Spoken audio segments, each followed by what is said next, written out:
दोस्तो, आज प्रचंड भूक लागलेली आहे. तर बघूया आज दुपारी जेवणाला काय आहे. तर ताटाला मी लिंबू लावलाय, म्हणजे तुम्ही ओळखलंच असणार. कांदा आहे म्हणल्यानंतर तुम्ही ओळखायला चालू करा आजचा मेनू काय आहे. तर हा आहे पांढरा रत्नागिरी भात. मी भात जास्त खात नाही, तुम्हाला माहीतच आहे. मी मोजून खातो. जास्त खाल्ले की पोट सुटतं आणि मग आपण कॅलरी सरफेसमध्ये जातो आणि मग आपलं वजन वाढतं.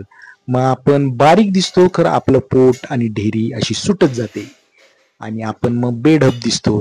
त्यामुळं आपण तेवढंच खायचं मोजून, जेवढं आपल्याला आपलं पोट आहे तेवढंच. आता हे आहे खिमा, मटणाचा खिमा.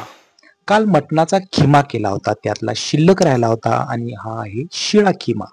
आणि खिम्याबरोबर मटण पण केलं होतं, ते संपलं होतं आणि त्याचा उरलेला होता रस्सा. रस्सा उरल्यावर काय करतात माहिती का? तुमच्या घरात सुद्धा करत असणार. कालचा रस्सा उरलेला तुमच्या घरात दुसऱ्या दिवशी त्याच्यात काय टाकतात, नंतर न सांगतो.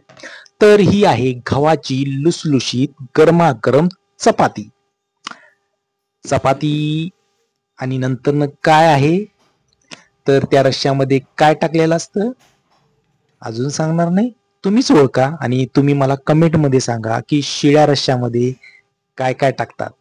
तर ह्या कालच्या रश्श्यामध्ये टाकलेला आहे अंडी. अंडी फोडायची म्हणजे दुसऱ्या दिवशी पण नॉनव्हेजचा बेत होतो आणि मग हा बेत आपण खायचा. तर ही अंडा करी केलेली आहे. तर चला, मी किती अंडा करी खाणार ते बघूया. ही घेतलेलं आहे एक अंड. दुसरं कुठलं घेतलंय बघूया. तर हे घेतलेलं आहे दुसरं अंड. नाही, आज आपण एकच अंड खायचं आहे. घरात माणसं भरपूर आहेत आणि सगळ्यांसाठी केलेलं आहे.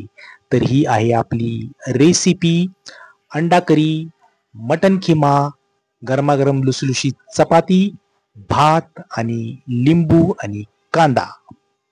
तर ही आहे आपल्या दुपारचं जेवण. थँक्यू.